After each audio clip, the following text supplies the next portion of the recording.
Une balle a sifflé près de ma tempe. Pourtant, ce n'était pas ma vie qu'on cherchait à prendre, pas seulement mon existence physique que l'on visait, mais quelque chose de bien plus vaste et dangereux pour ceux qui craignent le réveil des peuples. Une idée, un souffle, une espérance. Pendant 7 jours, je suis resté silencieux. Certains ont pensé à la peur, d'autres à la ruse ou à la réflexion stratégique. Mais ce répit n'était ni une fuite, ni un calcul politique. Il était une nécessité vitale. Avant de réagir, il fallait comprendre. Comprendre ce que signifiait vraiment cette attaque. Comprendre le message derrière la violence. Comprendre à quoi, ou à qui, elle s'adressait vraiment. Ce soir, je parle sans détour, sans masque, sans détourner le regard de la vérité. Le vrai but n'était pas Ibrahim Traoré. Ce n'était pas un homme qu'on voulait tuer. La cible, c'était une idée.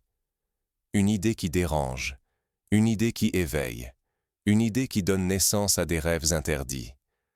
L'Afrique peut être libre, digne et souveraine. Ceux qui visent les présidents savent que les hommes passent, que les corps tombent, que l'histoire est pleine de tombeaux oubliés. Mais une idée, surtout si elle enflamme les cœurs, ne tombe pas si facilement. Cette balle n'était qu'un symbole. La peur de voir l'Afrique se lever, gouvernée par ses propres enfants, libérée de toutes les chaînes étrangères, capable de redéfinir son avenir sans permission ni tutelle. Si cette idée tombe, l'Afrique reste enchaînée. Mais si elle survit, alors tout devient possible. La dignité, la prospérité, la vraie indépendance pour tous nos enfants. Chaque tentative d'assassinat, chaque coup de force, chaque minute de silence forcé joue ce combat-là. Revenons à l'histoire. D'où vient cette idée? Comment a-t-elle grandi au point de menacer tant d'intérêts et d'attirer tant de violence? Pour comprendre la force de cette idée, il faut revenir à ses origines. Tout a commencé bien avant cette balle, bien avant mon silence, bien avant que nos noms ne soient connus, bien avant que nos voix ne portent. Ce n'est pas une histoire isolée. Chaque leader indépendantiste africain a été menacé ou éliminé. Ce schéma se répète, comme une leçon de terreur gravée dans la mémoire collective pour étouffer toute audace. Le message est brutal. L'Afrique n'a pas le droit de marcher seule, ni de choisir son destin. Prenons des exemples concrets. Patrice Lumumba, Premier ministre du Congo, a osé proclamer que les richesses du pays appartenaient à son peuple. On l'a fait taire, torturer, assassiner, puis effacer de l'histoire, afin que nul n'ose suivre sa voie. Thomas Sankara, qui a rebaptisé son pays Burkina Faso, la terre des hommes intègres, a subi le même sort, trahi, abattu le 15 octobre 1987 pour avoir rêvé d'une Afrique honnête et digne. Ce n'est jamais un accident. Dès qu'un dirigeant refuse de devenir une marionnette ou de vendre son peuple, il devient une cible. Les méthodes évoluent, mais la logique demeure. Éliminer les voies libres. Parfois, c'est une balle dans la nuit. Parfois, un coup d'État invisible ou des armes plus subtiles, sanctions, pression financière, campagnes qui transforment les héros en tyrans aux yeux du monde. Examinons le cas de Kwame Nkrumah, père de l'indépendance du Ghana. Il a été victime d'un complot, renversé par un coup d'État alors qu'il rêvait d'une Afrique unie. Les archives, aujourd'hui ouvertes, montrent comment des puissances étrangères ont financé et orchestré sa chute. Regardons aussi la Guinée de Sékou Touré, qui a dit non à la France en 1958. En guise de représailles, la France a quitté le pays en détruisant tout sur son passage. Documents administratifs, outils, même les ampoules électriques. Mais l'idée de souveraineté n'a pas été éteinte, elle a survécu, s'est transmise et a inspiré d'autres luttes. Derrière ces attaques se cache une peur profonde, celle de voir l'Afrique se libérer, devenir maîtresse de son avenir. Ceux qui tirant les ficelles craignent l'aube où l'Afrique relèvera la tête sans attendre la permission. Leur stratégie est simple, tuer l'espoir, assassiner l'idée de liberté, de dignité, de souveraineté. Mais leur projet va plus loin que l'élimination physique d'un homme. Il vise la flamme dans le cœur de millions de jeunes Africains. À chaque fois qu'on assassine un Sankara, un Lumumba, ou qu'on tente d'étouffer la voix d'un leader non aligné, on veut transmettre un avertissement. Essayez seulement, et vous subirez le même sort. Pourtant, l'histoire l'a prouvé. On peut tuer le messager, mais jamais le message. L'idée survit et devient éternelle. Approfondissons ce point. Regardez l'Afrique du Sud sous l'apartheid. Nelson Mandela a été emprisonné 27 années. On a voulu briser l'homme, mais l'idée d'égalité raciale a grandi dans chaque township, chaque famille, chaque prison. Lorsqu'en 1990 il est sorti de prison, ce n'est pas l'homme seul qui était libre, mais l'idée qui avait mûri et rassemblé tout un peuple.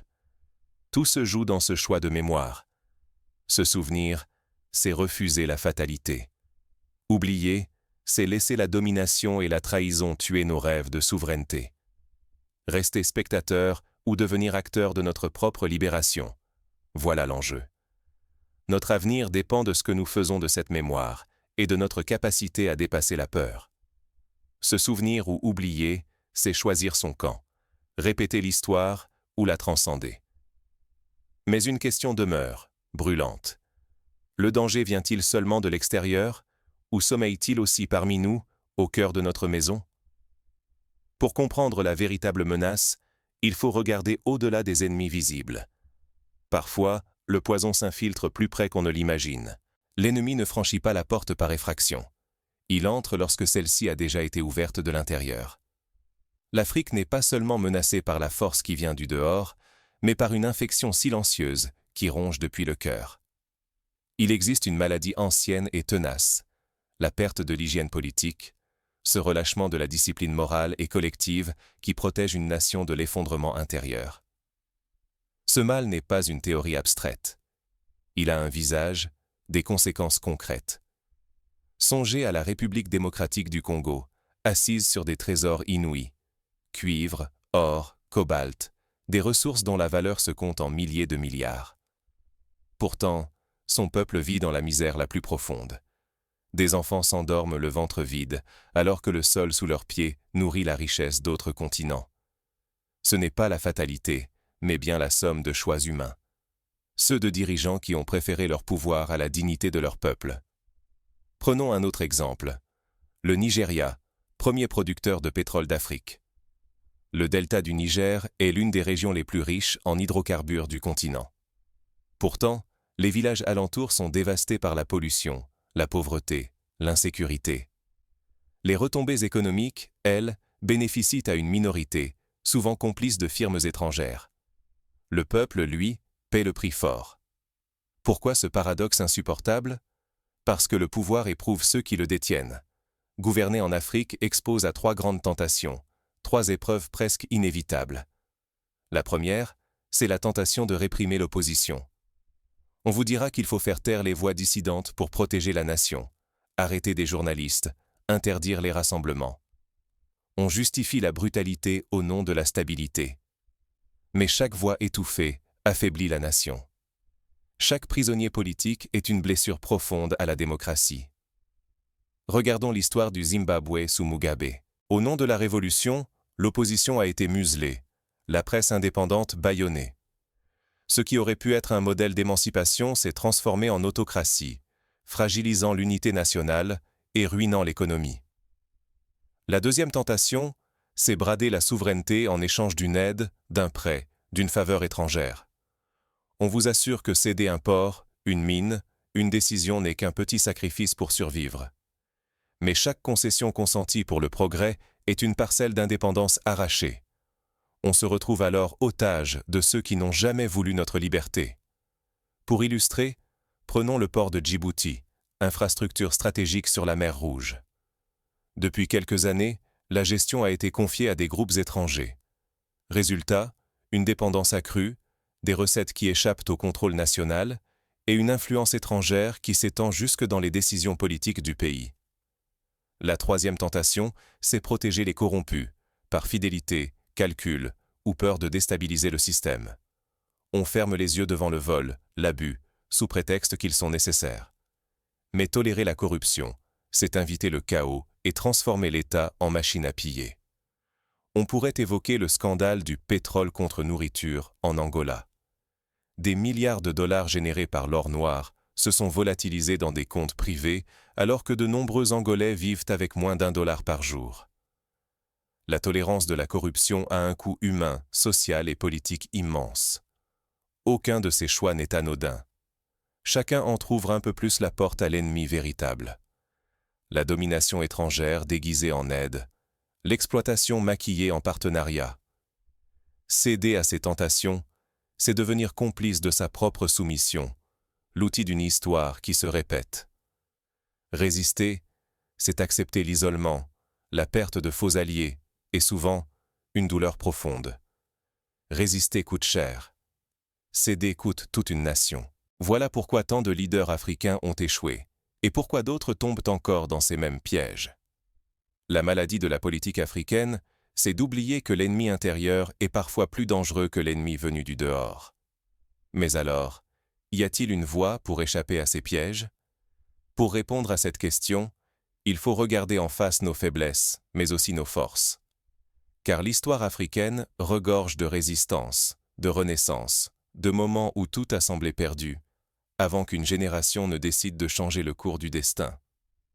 Imaginons, dans 50 années, l'Afrique ne serait plus invitée, mais assise d'égal à égal à la table des nations. Une Afrique qui, chaque matin, construit ses propres routes, investit dans ses enfants et façonne son destin sans tendre la main. Ce futur n'est ni une utopie, ni un mirage lointain. Il commence par des actions concrètes. Prenons l'exemple du Rwanda. Après une tragédie inimaginable, ce pays a su investir massivement dans l'éducation, la santé, l'innovation. Aujourd'hui, Kigali est l'une des villes les plus propres et connectées du continent. Le pays a misé sur la fibre optique, le numérique, la formation continue. Ce n'est pas le fruit du hasard, mais d'un choix stratégique, d'une volonté collective. Des fonds africains de bourse pourraient offrir à chaque jeune, quelle que soit son origine, la possibilité d'étudier, d'innover, puis de revenir bâtir ici, sur le continent. Imaginez un programme panafricain où chaque État consacre une fraction de son budget à financer les études supérieures des jeunes, à condition qu'ils reviennent servir leur pays. C'est ainsi que l'Inde a formé des milliers d'ingénieurs qui ont, par la suite, transformé son économie. Pensez à des industries qui transforment sur place chaque ressource.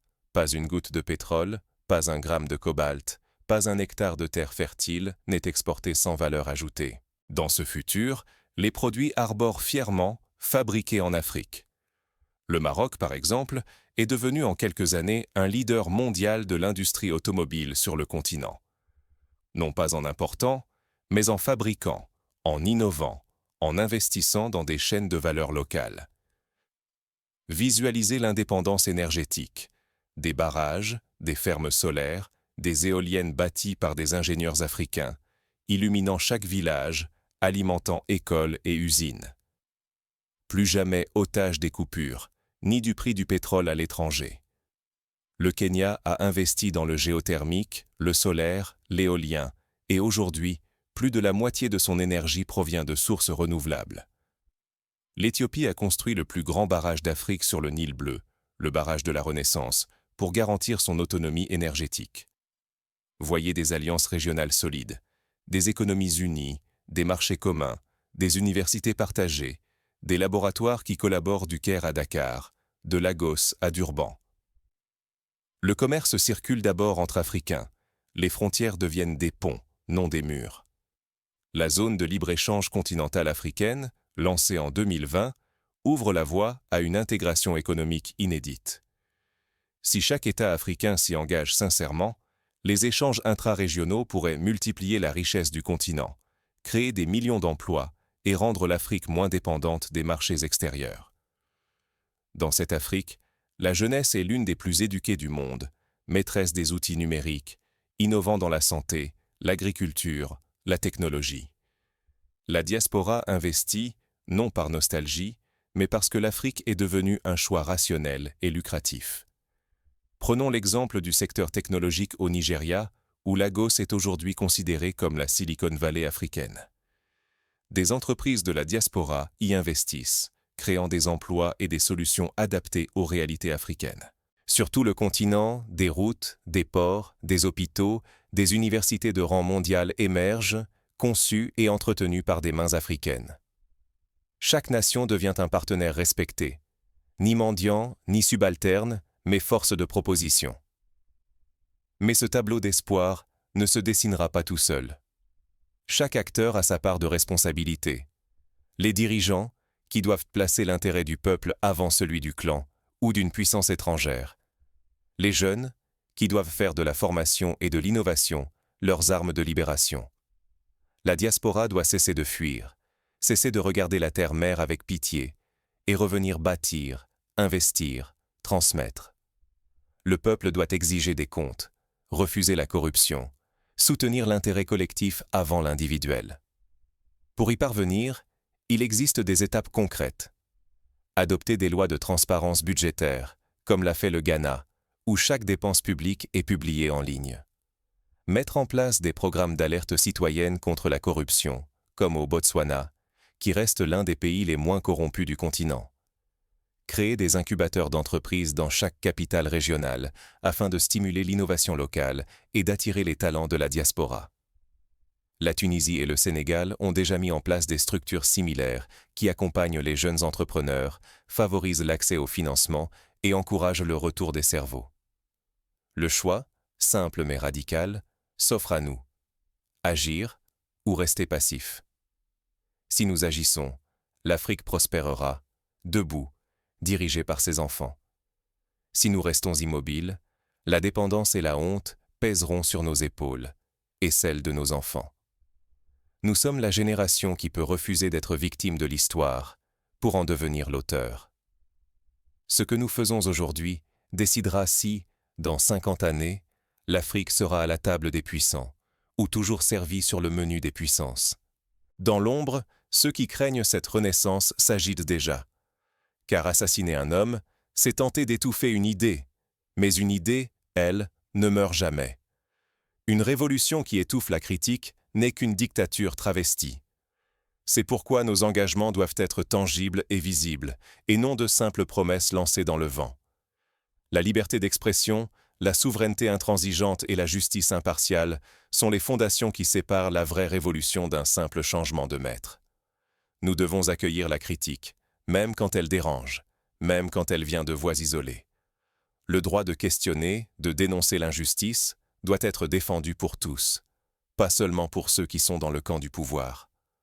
Sans ce droit, nous ne faisons que perpétuer l'oppression que nous prétendons détruire. Pour garantir cela, il faut protéger les journalistes et lanceurs d'alerte. L'Afrique du Sud a adopté des lois pour protéger ceux qui révèlent la corruption. Le Nigeria a créé une commission indépendante de lutte contre la corruption, dotée de pouvoirs d'investigation. Ces mesures, si elles sont sincèrement appliquées, changent la donne. La souveraineté ne se brade pas. Aucun accord, aucune aide, aucun intérêt venu d'ailleurs ne justifie de sacrifier notre dignité nationale. Nous ne sommes pas à vendre. Refuser l'ingérence extérieure, c'est aussi refuser la complicité des élites locales. Chaque décision doit être prise au grand jour, pour le peuple et jamais contre lui. La justice doit être identique pour tous. Même mes alliés, même ceux qui m'ont soutenu jusqu'ici, devront répondre de leurs actes s'ils trahissent la nation.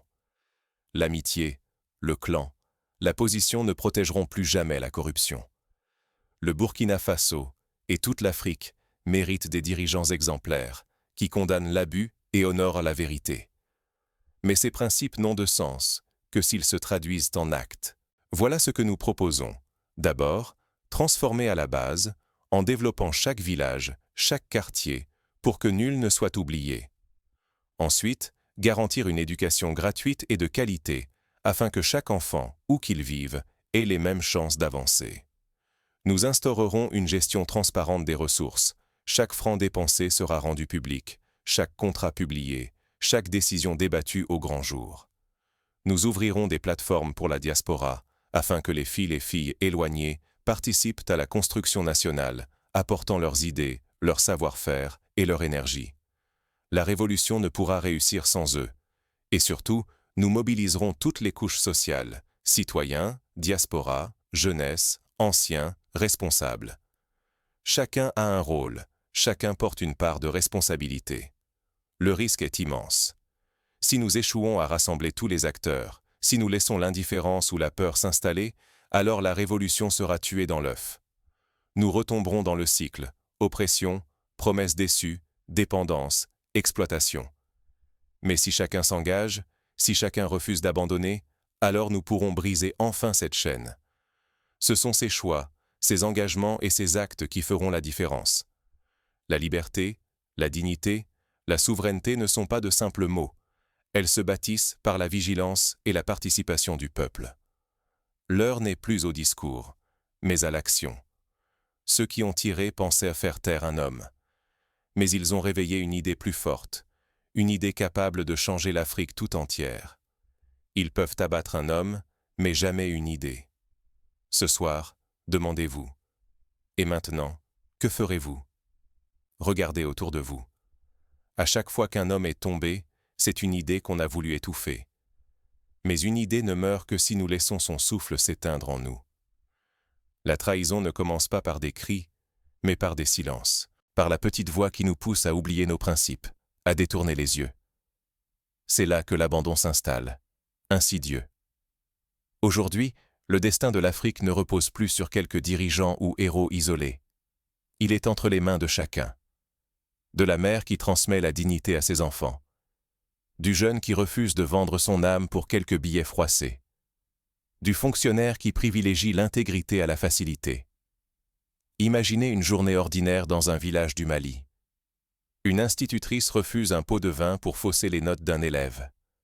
Un maire publie en ligne les budgets de sa commune. Un commerçant dénonce une tentative de racket. Chacun, à son échelle, protège l'idée, la fait vivre, la transmet. Ce sont vos actes, ou votre silence, qui décident de l'avenir de notre continent. Si nous trahissons l'idéal, nous restons prisonniers, dépendants, exploités. Mais si nous portons cette idée ensemble, alors aucune force, aucune balle, aucun empire ne pourra jamais l'arracher de nos cœurs. Ce combat n'appartient pas à un seul homme. Il ne s'agit pas d'un président, d'un parti ou d'un gouvernement. C'est le combat pour l'honneur d'être africain, l'honneur de transmettre à nos enfants une Afrique debout, digne et maîtresse de son destin. Certains diront que c'est impossible, que l'Afrique est condamnée à la soumission, à la division. Ils voudront que vous y croyiez, que vous cédiez au fatalisme. Mais l'histoire n'appartient qu'à ceux qui refusent d'abandonner. Chaque génération reçoit une mission. La nôtre est claire, refuser la résignation, refuser la servitude. La vraie révolution commence à l'intérieur de chacun. Elle naît du courage de dire non à la corruption, non à la facilité, non à la compromission. Elle exige de l'audace, de la patience et la volonté inébranlable de protéger l'idée qui nous unit. L'Afrique peut être libre, digne et souveraine. Demain matin, quand vous ouvrirez les yeux, posez-vous la question. Que ferez-vous pour que cette idée vive en vous? Quelle trace laisserez-vous dans cette lutte silencieuse, mais essentielle, pour la renaissance de notre continent? Car c'est dans les gestes ordinaires que se joue notre grandeur. L'Afrique n'a pas besoin de sauveurs venus d'ailleurs. Elle a besoin de femmes et d'hommes qui, chaque jour, refusent la trahison. De citoyens qui exigent l'exemple d'en haut, mais savent que le changement commence en bas. Nous sommes à la croisée des chemins. Serons-nous spectateurs de notre histoire, ou enfin les auteurs de notre destin? La réponse appartient à chacun. L'idée vit encore.